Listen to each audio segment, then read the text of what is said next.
But I the don't know. scary part is, right, it swings up, right? And then it swings down, right? And then it stays down. So welcome back to another episode of the Backholder Pod. So I think for 2023, it has been a spectacular run, specifically for many of these tech stocks or stocks that are related to AI. And there is this recent graph, right, that was showing the difference between normal S&P 500 versus an equal weighted S&P 500. So then when you look at or you compare the both, the stock market is essentially prompted up by the top 7, and they call it the Magnificent 7. And most of them are your AI company or AI related companies. Your big tech, you have Nvidia, you have Tesla. So those are the main names that are essentially having a bull run right now, which is supporting the whole S&P 500. So just wanted to go around the table. Do you guys think that this rally is sustainable? And do you think it's actually a healthy one? Just thoughts from Eric first. Yeah, okay. So yesterday I just saw a video from like one of my friends, YouTuber friends. He was off YouTube for don't know very long time. Then I think he came back like last week or something. Yeah, so he was saying that he's shorting Tesla because he draw this AI bubble, right? On the Tesla chart. So I don't know, like when did Tesla suddenly become an AI stock?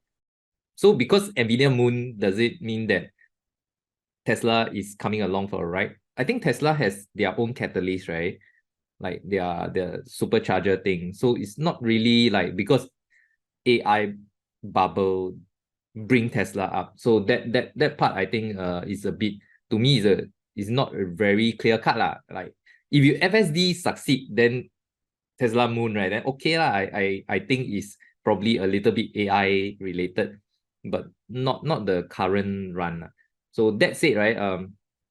I think the Magnificent 7 you're talking about is like which stocks, like Nvidia, Tesla, who are the others? Because I look, Your Meta, Amazon, Amazon and your Google didn't really Apple. run much. I think they did. As in, Not they are not the much ones prompting, as Yeah, in because all their 40, market cap is 50%. high. Sorry? Yeah, market cap is high. Then they just go up like 50%. It will bring up the whole Yeah. thing. Year to date, 50% not considered run up, like 6 months. Eric not Maybe used to seeing such low numbers. your numbers are very high, but I mean, on a broader stock market sentiments wise, 40, 50% is basically moving everything up already. Oh, Yeah. okay. I can get it. But recently they kind of slowed down lah, because I was following Amazon, Google, all that. I think they run up a bit at the start of the year, but recently last month or so, like a bit lose steam already lah. So the one that still got a lot of steam is Nvidia lah. Even Tesla also like a bit Lao Hong going towards the end is 260 around there, like a bit stalling a little bit. Yeah. Actually, just speaking about this chart that Chicken just mentioned, right?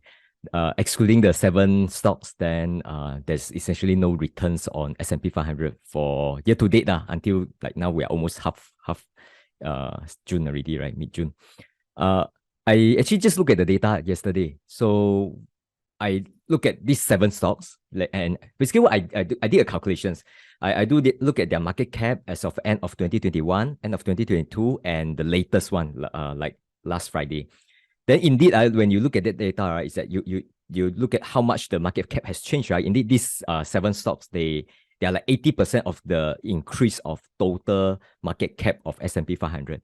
Then I checked back in 2022, right? Like just rank again, because 2022, for those who already forgot, right? We have like 20% drawdown in S&P 500. The question is, out of that 20%, right? Like total market cap drawdown, right? How, like when we rank from the largest to the smallest, right? Still the same 7 companies that show up. So what it means is just like what Kevin just said, like when we talk about like market goes up, right? Really, those are the large cap that's driving the market. When it goes down, right, it's the same thing. It's always the large cap that drive the index. It's not going to be like all the small caps. Small cap that can just go to zero. It doesn't affect the index one. So I think that's the index portion that you want to understand. Like when you buy S&P 500, you are not buying like 500 companies equally. You're actually buying like mostly the money goes to the big one. But that's like I see 80% of the returns this year contributed by these 7 companies, but I also want about to like ask 60%. Bunty, what do you think Mm. about Nvidia? Can it still like reach 500, 600? Actually, short term wise, anything can happen. They can go up to 500, 600, 800. I am not surprised. You can see that it's like short squeeze situations, right? I think those who bought at this price, probably those are funds that are capitulating because they are shorting Nvidia, right? Who knows? But this is talking about short term. I don't think this is like a sustainable run. For sustainable run, you need to have like what Adam Khoo taught us, right? Like the breathe in, breathe out. You need to see some retracement. But for now, you don't see any retracement. Everything just hyped out. So the question is more like, will this trend, right? Will this AI trend push their revenue, their profit, like just continuously push up? I don't think so. One reason is because I think quite a fair bit of their revenue actually contributed by just a handful of companies. These are companies that are able to spend like hundreds millions of dollars on the H100 and A100 chips, right?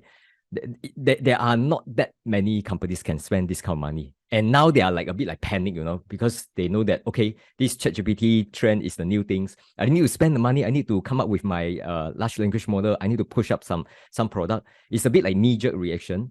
But this one won't sustain for like, every years for the next 5 and 10 years. I think it's more like you will see one big increase.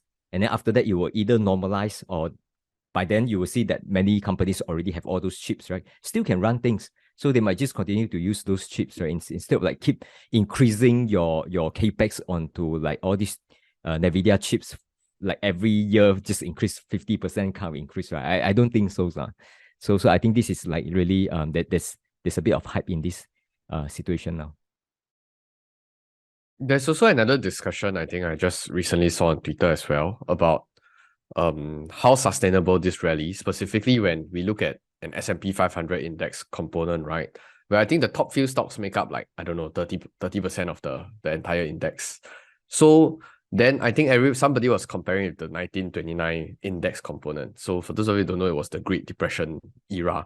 And it was, I think basically it blown. This is just correlation, by the way, not causation. Doesn't mean that the top few companies reach a certain percentage means that the stock index will fall jalat, or will go through a depression again. But we're just talking about whether is this a healthy run, and whether having it such a large component, does it not go against the idea of diversification? Meaning I buy an index thinking that I'm buying a representation of or diversified portfolio from a market standpoint. But then if it keeps concentrating out into the top 7, top 10, top 12, right? Then I might as well create my own portfolio of stocks, right? So that's also one of the reasons why if you are not following, like you are really purely a passive investor, every month you go in, you just throw like $1,000 in the index and don't care how it works. Maybe it will sort itself out because of the mechanism. But there are times where, in times like this, you can probably argue that you're not really very diversified as well. That, theoretically speaking, that's just. I just want to add on, if you feel that you are investing in S&P 500 and is heavily concentrated in the top 10, right? There's another ETF called S&P Equal Weight Index, where it splits everything equally. But I don't know if in that case it's a bit trying to time the market. I don't know. Because you're trying to like choose S&P, but at the same time you are trying to adjust your own weightage. So it's not the true S&P 500. Then another alternative, if you are so worried about that, then might as well just invest in something like VWRA, like include China, UK, Japan, all these kind of companies. Actually, I also wanted to kind of build onto what Bunty said, right? And get both your opinions, right? Do you guys think that this whole AI thing, because now the very confusing part is, there is one part is we know is hype. There is another part that we know that actually this is the future. Like everybody is playing with it. Everybody is using ChatGPT. Plug Kelvin's video again. He recently used AI tools, right? It feels like it has never been easier to start a small business, to run an e-commerce shop. Everything can use a particular AI tool to help you come up with your brand logo, your scripting, your copywriting, whatever. Everything also got one tool outside. So then we know that there is real tangible results that we can see in terms of how companies are going to use their generative AI, chatbot, whatever. So then how much do you guys think that it's going to flow through into the real money, where you see people spending a lot of money and all these tech companies will gain the next breakthrough? Like, do you guys think that this is going to be sustainable, or like pop up, then it goes back down again, then we continue? Okay, back to usual, and then the market will follow suit. I think just wanted to ask from Eric's point of view. Like, in your own portfolio of stocks, do you think it's going to be a huge game changer? I think is a game changer, but is the game changing right now? That is the part that we're not really that sure. I think some people, especially the valuation people, right? I think Chiking, you're one of them. Like they will say that they are don't know how many times sales price to sales, those kind of things. So personally, I'm not a very finance numbers person, so I don't really understand at the deep level what does that mean. I think, can I put it simply, like Nvidia will need to like earn this amount, right, for like 30 years and basically keep everything as profits before you can make back the price that you buy them at. Is that the Yeah, of it? generally the logic is not, because I just googled Nvidia's at 41 times price to sales. Means that if let's assume no growth, they need 41 years, everything revenue come in, there is no cost of goods sold, no employee, no nothing, and they return all this money to the shareholder. They'll need 41 years. So just think about how how it sounds. But I think I think a counter to this, all this valuation folks saying that, oh, it's overvalued, right? The issue here comes when, if it's another Tesla version, like it goes 50, 50, 50, 50, then this will be a largest compression we see in the history. But then again, I don't know at peak, because and Tesla then was a very small company. It can 50, 50, 50, 50. Correct. I don't think Nvidia, I think it brings in around 8 to 10 billion, if I'm not wrong, the last I checked. So for it to 50, 50, 50, 50, right? It will in no time be bigger than Apple. So I don't know how long this 50-50 can go. But it's just in terms of the valuation wise, if this is really the game changer, then I guess it justifies the valuation. But if not, then I also don't know what's going on now. So the true question is, right, do you believe that Nvidia can 50, 50, 50, 50, do it at least 5 to 10 times? Yes. Do you believe this? This is the question. No, I think the big huge booster in terms of confidence right now is because they're gonna do 100% year on year, if I'm not wrong. I think I just saw, right, the next 2-3 quarters, based on this $11 billion guidance, right? It's a triple digit percent year on year. So it's not even 50 anymore. 50 is an amateur number. They're doing 100% year on year. So then everybody's just trying to guesstimate how far or how much they can push this growth rates, because all these finance ratios are backward looking, ma. So everybody just re-underwriting. Okay. Yeah. So I see two point of view to this. Correct me if I'm wrong. First one is that Nvidia is growing at 100% for the next 2 to 3 quarters. Okay, so 100%. But after that, right, I think we should be all a little bit skeptical. After that, can they still grow at 100%? But the people that are bidding up the prices, right, they are sort of like making hay while the sun shines. It's like, a tsunami is coming. You felt the earthquake, but you look at those seashells, right? You're like, oh, so pretty. Let me pick up a few. I think the tsunami won't come so fast. But the problem is we don't know like when the first wave will hit. Like when let's say somebody plug the bubble, pop the bubble, the drop will come like super duper fast, right? Like people will like dump it ASAP. So I think the point here is whether when will that happen? Like at which price point? I think the people that help Nvidia, right? A couple of people I know, they actually help Nvidia like even before 2020, long-term holders, but they sold out before Nvidia hit 300. So I don't know, like if you're a long-term holder, right, and you see that it's probably overvalued at 300, so now it's like 430. So do you guys think that it is a little bit stretching it? Like, Kelvin, you don't think that it's going to breathe in, breathe out, that kind of thing? Before, yeah, I think it will breathe in, breathe out. So actually, this whole AI thing, I feel like it's another bubble. If you just look back over the past few years, first 2020 it was the COVID, right? So everything related to COVID will just pump up. Airlines drop lah, didn't pump up. But the rest, like what was the vaccination stock? They pump up. Then after that, Pfizer, Moderna, those. yeah, Moderna, all those. So all those pump up. Glove also, leh. Yeah, growth also because I Top forgot glove. what was the reason. Yeah, then when it reopened, then everything related to COVID pumped back up. After the countries reopen lah. Then another round of stocks pump up. Then after that, 2021 was the era of cryptos. Everything related to cryptos pump up. Tesla pump up. MicroStrategy pump up. Coinbase pump up. Then last year it was the metaverse. Then this year is the AI's turn. So you see everything that come out, right? It follows the trajectory of like go up, then go back down. Because there's people are giving more expectation than what it's worth lah. But for Nvidia's case, I see the PE ratio right now. It's higher than Tesla. But they'll tell you it's backward looking.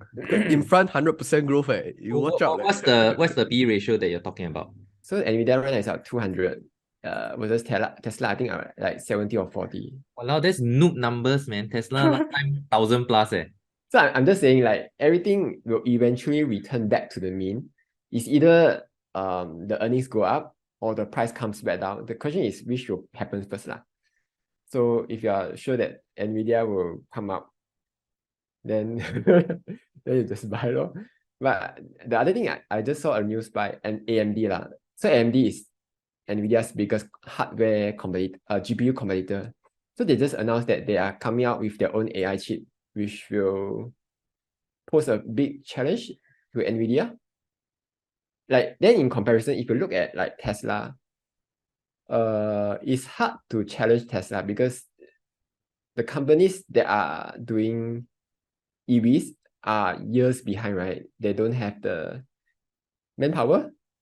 I mean the correct skill set lah. They don't have the correct process, the correct technology and all this. So it's hard to catch up to Tesla. That's why like I think 3 weeks ago, companies start to use Tesla's supercharger, right? Because they don't want to get left behind. But for AMD's case, I don't think they are that behind, right? So yeah, AMD will challenge Nvidia lor. I think also this whole challenge here, challenge there, and whether they can overtake, right? From what I've read, right, I think this kind of thing, you need to see real world tangible results and companies switching over, then you trust. If not, all the company CEO will come out and pump their own things and say, oh, my things is the best. Believe me, my chips is gonna make differences. You get what I mean? But for now, at least for GPU market, I think Nvidia is still an easy monopoly. I think the 80-90% market share. There is no one coming close to them. And yeah, China is basically one of the biggest ones that are grabbing all Nvidia's chips today. So to circle back, right, to give you guys some numbers and some context, right? You see, I just went through Seeking Alpha and I was looking at earnings estimates, revenue estimates, right? So for this year, the estimate growth rate is 64%. Just want to stand corrected. Following year, 2024, the year-on-year, as in the next few quarters, right? 64%, 102%, 109%, 74%. Then I think anything outside one fiscal year is not useless lah, because it's too far out. So this is the numbers we are working with. So if they can grow like that quarter on quarter, as in year on year, based on every quarter's growth, then yeah lah, then I guess if they can keep sustaining 70, 80, 100%, then I guess it's justified lor, because they can bring in this kind of crazy numbers. So yeah, just some context. So I think other than that, So can buy. Chicken giving financial advice. No, it's not. I'm just showing you. I'm just showing the other case or the other perspective that why people are so upbeat or so confident about the stock. But what personally about to you, me, Chicken? no, I have never touched Nvidia. I'm not intending to touch Nvidia. But I do have friends, quite interestingly. I think 2 friends at least that are actually currently short Nvidia. So here's the issue. Even though you know it's overvalued, I still don't recommend shorting because you can't time the thing. You're paying the margin interest, and they're getting squeezed now lah. Basically, I think they started shorting at 300 plus, so now it's 30% really. So I don't know how long they're gonna hold the short. Some of them use it using, as in I think one of them is using it via a put option. So maybe they still got limited downside. But regardless, for those of you hand itchy, you can do it for fun. But I don't recommend going all in on shorting, saying that, wow, I'm damn cocksure confident that it's gonna come down.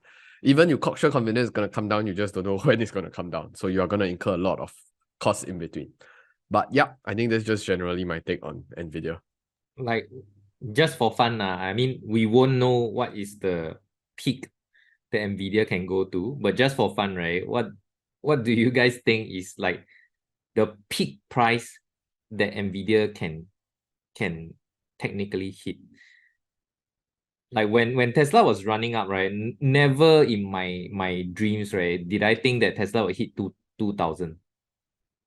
Never. 2000 post split is what? Yeah, pre-split, yeah, pre-split. Oh, okay. So it's 400 bucks lah. Yeah. Like post split. Okay. Yeah, so that they really, I think they really did hit 2K.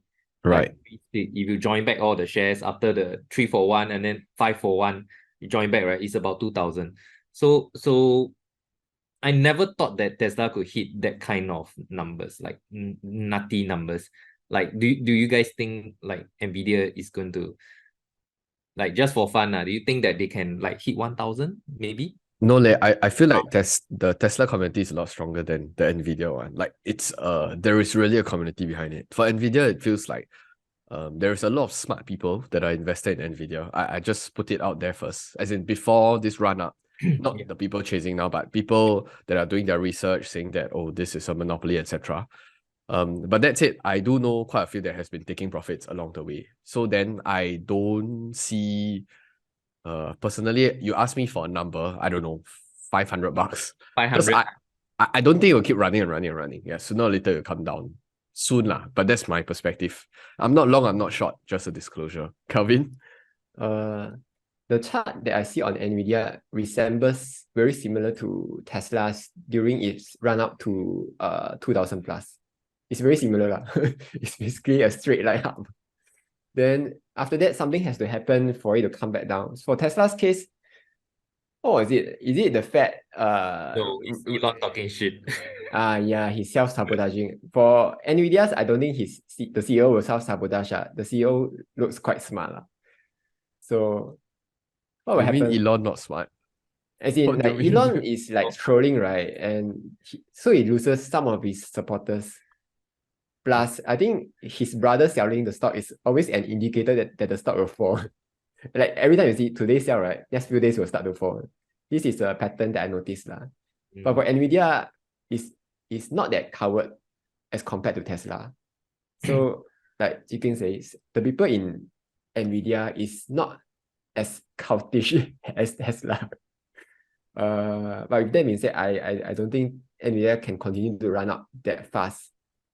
My thinking, obviously I don't know what's the price that it will fall lah.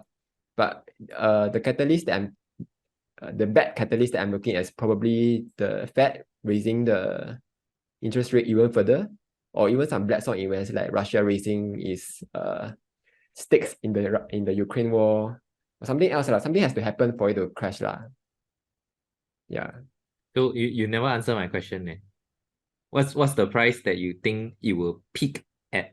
Just make a rough guess lah. No need to be. We're not making. Let's do 600 600 lah. You think you will hit 600? I think that's a fair guess. My guess is around 550 thereabouts. Yeah, around there lah. Just look at the chart, you will more or less be able to tell. Yeah, because euphoria is not a new thing, plenty of stocks have done euphoric runs before, euphoric rallies. But because of the size of Nvidia, right, I think there is a little bit of a drag because it's a $1 trillion stock now. So any further up it goes, right, there's a lot of weight pulling down it. So I think with this euphoria, with this drag, I think midpoint is about 550 thereabouts. Is my rough guess lah. Yeah, But you can use the two indicators like RSI, which represents overbought. It's definitely overbought already. I believe yeah, it's there. Then the other one is the Fibonacci whatever trend. Then you just plot, see what's it called? Resistance. Yeah, resistance. So see where's the resistance, it will hit there and see what happens after that. you know how to do that Fibonacci thing. Should be lah. I need to go in and see. But Okay. you are more expert than me. No, I've forgotten most of it already. I did Me it too, like me too. more I don't than even know. yeah, but okay. 500, me 550, Kelvin 600. Okay, let's see where it runs to. Not financial advice. Not financial I advice, think- with just entertainment. I think generally, actually, the worry is when this thing really do pop, what's the second, third order impact on the markets? Like, I'm sure most of them will all start to come back down again because I think some of these big tech companies have flirted with all-time highs, like Apple, Microsoft, all of them go back to their 3 trillion, Apple gonna 3 trillion soon, that kind of thing. So it's like, I personally not vested, but there is gonna be adjustments to the pot. As in, it's gonna definitely affect your other stocks. So that's just what everybody is thinking, hoping that when it bursts, don't burst until too jialat and don't burst until too ugly. That's all. Lor. I think if not this whole Nvidia push, right? I still do think that some of these big tech companies are relatively cheap. I mean, their valuations are more justified compared to Nvidia. Which one is cheap? Can you please let us know? Not cheap lah. Like it's justifiable. Alibaba. No, I think as in, I'm talking about US tech. Amazon and what's that called? Amazon and Google, I think, still relatively okay. But Google has more uncertainties. That's my general thoughts. What's the uncertainty with Google? There, all your AI thing, lor, your Microsoft coming in and all those nonsense. Because it's still fighting out. Like both of them are still in the cockpit. They're still fighting. So nobody knows who's gonna. I feel like the AI part will benefit Microsoft more actually, but they are not in direct competition with one another. When people talk about Microsoft versus Google, right, they're looking at the search engine. Search engine, Microsoft will never be able to beat Google lah. Let's put it that way. Like if I use both Google Bard versus Microsoft Bing, ChatGPT versus versus ChatGPT, I still feel that ChatGPT performs much better than Microsoft ChatGPT because Microsoft dare not make mistakes with their AI, so they will just show you their search results and paraphrase from there. But for ChatGPT, it dares to talk about very controversial stuff lah. So and for Google is the quality I feel is better than Microsoft lah. So it's never in direct competition. So Google AI will benefit its search engine. Then for Microsoft, it will benefit their productivity tools more. So like Excel, Outlook, PowerPoint, these kind of things. So it's not in direct competition. I feel like cause it's a little bit too early in terms of the iteration cycle. So I honestly don't know. If you want to bet like the search thing, I mean, just buy both lah, right? They say just bet on all, right? But I'm just saying now Microsoft, even though have been saying that keep overvalued will stay overvalued. So don't need to buy. I mean, that's the boon and bane of like being so grounded with numbers that if it's overvalued, you don't buy, then the stock just keep running. Then you just keep looking at it run. That's just how the game, name of the game. But yeah, Eric, you're unmuted. Oh yeah, but I think for Microsoft, right, because of the recurring revenue, I think that's why the market tends to give it a premium. So even the last time when market start crashing, right, last year, I think Microsoft didn't really go down that much. Okay, I think it was still a respectable decline. It's not 80% down. Like I don't think even was it even 50% down? I don't think so, right? Like yeah, so it's very resilient because of the recurring revenue. So yeah, I think Microsoft, if you get a chance, if you want to buy, you should be like whenever the broad market dips, right, and you see Microsoft drag down a little bit, reasonable valuation, I think that could be a good time to go in. They are not like Tesla and all that. It's like very crazy up and down, 80% up, 80% down. Not really. Yeah. So that's But usually, quite interestingly, the crazy up and down is when the market swings from pessimism to optimism, and then it gives you more room to play and maneuver. Yeah. Because it swings up, it goes crazy overvalued. It swings down, it becomes crazy undervalued. So that's But I the don't know. scary part is, right, it swings up, right? And then it swings down, right? And then it stays down. then that's why we need to backhold. Right. I Sorry. think no worries. I think that's a good assessment in terms of actually all of us are just trying to guess to the best of our abilities lah. Because you think about it, right? At the end of the day, when you stock pick or you actively invest, what you're doing is you're essentially trying to identify where is the market making a mistake, why is it making a mistake, and then what will correct the mistake. Because you need to correct the mistake, then you'll get the alpha or you'll get the premium. So then the finding the mistake part quite easy because I think there's a lot of noise in the market. But the correcting the mistake part, that one is a bit hard because there'll be a lot of myriad of issues that will cover the stock or prevent the stock from recovering. But I think that's a good conclusion to this entire discussion. Hope you guys enjoyed the discussion itself. Feel free to leave in the comment section down below about this whole AI investing thing, what you guys are doing, and do you guys think that it's a bubble? So with that, we'll see you guys in the next video. Goodbye. Right.